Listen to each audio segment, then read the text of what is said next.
এই যে দেখো, সকাল থেকে ভিডিওটা শুরু করলাম বাজার দিয়ে। আজকের বাজার হচ্ছে যা থাকছে আর কি। আসসালামু আলাইকুম আমার প্রিয় আপু ভাইয়ারা, যে যেখানে আছো, আশা করছি আল্লাহর অশেষ রহমতে ভালো আছো, সুস্থ আছো। আমি তানজিনা, ঢাকা থেকে। তো শীতের সকালে ফ্রেশ টাটকা সবজি খেতে অনেক ভালো লাগে। তো এদিকে দুন্দুল, ইলিশ মাছ, কাঁচামরিচ, ধনিয়া পাতা, লাল শাক ছিল ফ্রিজে। আজকে রান্না বান্না শুধু এগুলাই হবে। তো তোমরা দেখতে থাকো, ভিডিওটা দেখলেই বুঝে যাবা সব কিছু। তো যারা আমার ভিডিওটা দেখছো, প্লিজ একটা লাইক দিয়ে কন্টিনিউ করো ভিডিওটা, যেন নতুন ভিডিও দিলে তোমরা সাথে সাথে পেয়ে যেতে পারো। আর মধ্যবিত্ত পরিবারের জন্য এই বাজারগুলাই ঠিক আছে, নিত্য দিনের বাজার। প্রতিদিন বাজার করলে ভালো, আর একদিক দিয়ে হচ্ছে কি সাপ্তাহিক বাজারটাও করলে ভালো হয়। তা আমাদের যেহেতু বাজার কাছে, তাই সাপ্তাহিক বাজার করি না, প্রতিদিনের বাজারটা নিয়ে আসি। এমনকি দেখা যায় একদিন বাজার আনলে 2 দিন বা 3 দিনও চলে যায়, এরকমভাবে বাজারটা তোমাদের ভাইয়া করে। তা আজকে শুধু একদিনের জন্য বাজার নিয়ে আসছিল। তো এদিকে আমি কাঁচামরিচ, ধনিয়া পাতা এগুলি সব বেছে নিয়েছি। এখন মাছটা কেটে নিব। ইলিশ মাছটা মাহাদি খুব পছন্দ করে, সেই জন্য আনা হয়। তাই তো দেখো, আমি সব কিছু ধুয়ে পরিষ্কার করে কেটে নিয়েছি রান্নার জন্য। ইলিশ মাছ নিয়েছি, লাল শাক কেটে নিয়েছি, দুন্দুল কেটে নিয়েছি। আজকে রান্না বান্না যা থাকছে আর কি। তো তোমরা দেখতে থাকো, ভিডিওটা দেখলেই বুঝে যাবা। এই হচ্ছে, আমি প্রথমে লাল শাকটা ভাজি বসিয়ে দিলাম, পেঁয়াজ কাঁচামরিচ দিয়ে এটাকে ভাজি করে নিচ্ছি।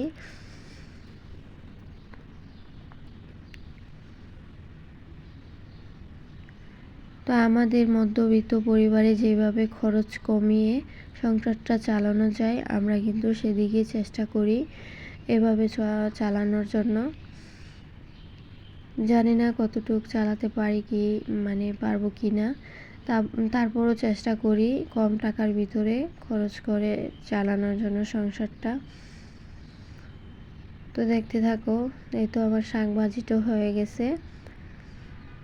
দুজন মানুষের এই এতটুকু শাক ভাজি হয়ে যায়। আর এদিকে হচ্ছে আমি মাছটাও ভাজি করে নিচ্ছি।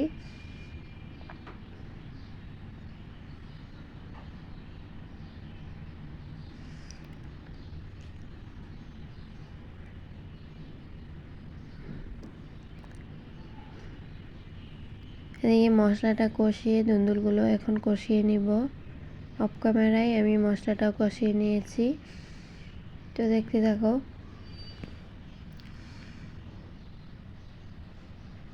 তো আমার প্রিয় আপু ভাইয়ারা, যারা আমার ভিডিও দেখো, সবাইকে অসংখ্য ধন্যবাদ। এভাবে সাপোর্ট দিয়ে যাবা, আমাকে ভালোবাসা দিবা, আমিও তোমাদের ভিডিও দেখে দিব ফুল ওয়াচিং করে। তো এদিকে মাছটাও ভাজি হয়ে গেছে, উঠিয়ে নিলাম। দুন্দুলটাও কষানো হয়ে গেছে।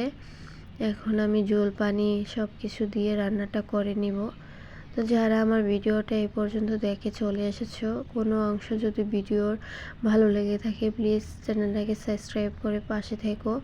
আমি তোমাদের ছোট বোন, অনুরোধ করছি আমাকে প্লিজ সবাই বেশি করে সাপোর্ট দিও। আর আমার আমার মা, নানু, ছোট বোন ওরা যে আসছিল তোমরা সবাই জানো, এবং ওরা চলে গেছে।